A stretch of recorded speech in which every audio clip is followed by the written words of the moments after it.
Hi and welcome to The Winning Factor. I'm Alan Aitken, and on this show each week we take a look at some upcoming races in Hong Kong and try to isolate an ingredient to the race that we might look back on later as having been a path to finding the winner. Well, Sunday racing at Sha Tin this week, the CHEVALIER Cup day, and more of that later. First of all, we're going to take a look at race 5 and our winning factor here, the hot combination. Well, no superstars here in this Class 4 mile, certainly none we know of at this stage, but a winner is still to be found, and I think there will be fans for horses like Decisive Action and Everlaugh nearer the top of the weights, Seaweed Fortune racing particularly well, All for St Paul's off a very brave last start second, and Happy Win Win returns from a Class 5 win, but he's always been competitive in Class 4. However, I think there will also be plenty of eyes on Master Hero as well, for the combination of Joao Moreira and Tony Cruz.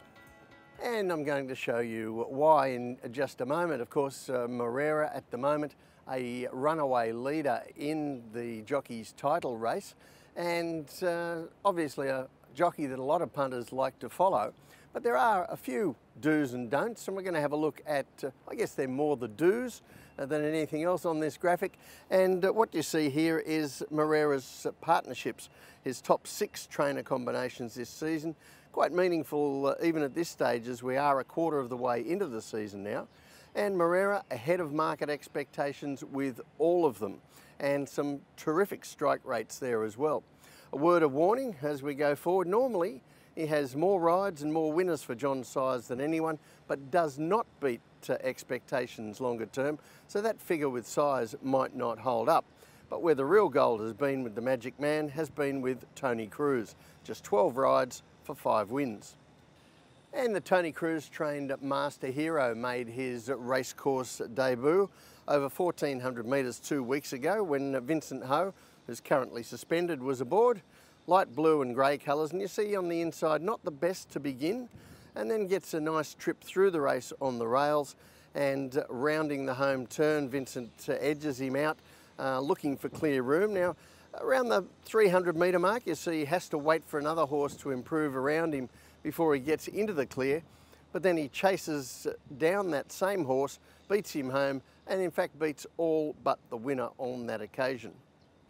On Sunday, once again, he gets an inside draw, and as we look at the map, if his start has improved with that experience, then maybe he'll be closer than I've mapped him here, but if it hasn't, he should still be getting a nice trip midfield, off a moderate speed, set by All for St Paul's and probably Light My Day, and hopefully more clear running all the way down the straight, and I think he'll relish the 1600 metres.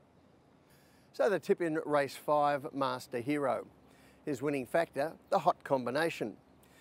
Joao Moreira, well, he's not called on all that often by Tony Cruz, but when he is, they are a deadly combination, and I think Master Hero gives them another chance to improve on that impressive score.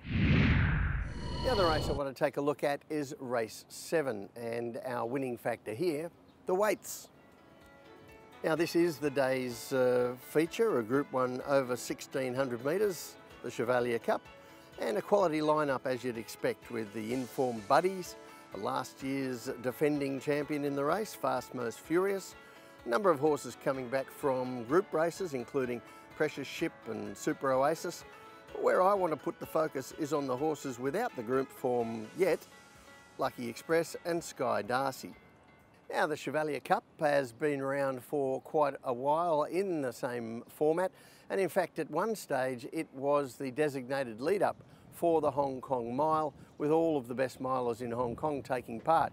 Now that changed a little bit when the Jockey Club introduced the Jockey Club Mile as a lead-up, but it's still a quality race, and I want to show you a graphic here of past results. And you'll see here a number of quality horses on their way through the ranks, including Beauty Flash and Designs on Rome, who won the race as 4-year-olds on their way to the classic races later in the season where they starred, and it's that kind of a stepping stone race. As a result, you might also notice that there is a preponderance of winners down lower in the weights. It is just that kind of race. And this year, the 4-year-olds who are down in the weights and looking to advance themselves are Lucky Express and Sky Darcy. Both of them are looking to attempt 1600 metres for the first time here, but certainly both horses on their way towards the Classic Mile against their own age in January, and trying to establish some class on the way there. So let's take a look at what they've been doing. And first of all, we go to race 190, and this is Lucky Express. You'll see him in the predominantly purple colours with yellow stars, and he's slowly away in this race a couple of weeks ago, something he's done a couple of times now. And in the context of this race, that was not a help. As you can see on the heat map, the leaders just ambled through the first half, picked things up from the 800 metre turn, and then sprinted home, and that made it difficult to make a lot of ground. So even though a beaten favourite once again, Lucky Express's effort was very good. Now that was in the same grade as he meets on Sunday, over 1400 metres, but when we look at Sky Darcy, we're looking at a Class 3 last start at Happy Valley over 1200 metres. This is race 183, and it's a dazzling win to the eye as he comes from a position in midfield in those bright green and gold colours and unleashes a brilliant sprint to win with ease under 133 pounds. Now Casper Founds has rolled the dice a little bit here with Sky Darcy. He's gone from a Class 3 to a Class 1, so he's skipped a grade, but he gets the big weight drop as a result. And both he and Lucky Express have performed at 1400 metres, but they are looking to extend that now to the mile. So that is a question mark over them. But when we look at the map, this probably isn't going to be a real test of stamina. Buddies has been doing a great job leading, and he should be able to find the front again with the only other potential pace horse, the dirt specialist, King's Shield. And that's where the starts come in. As you can see, he's drawn a little bit awkwardly, Lucky Express, and if he jumps well and he can put himself into the race from that awkward gate, he'd be more of a threat. But I think we're going to see Sky Darcy with better manners and a better gate in front of him in the run. So the tip in race 7, Sky Darcy, his winning factor, the weights. I think we've got two upwardly mobile 4-year-olds here on their way to the Classic Mile and getting a lot of weight off their well-explored rivals. And I think Sky Darcy might have the best of that two-headed contest. Well, that's it from the winning factor this week. Good luck on Sunday. We'll see you next time.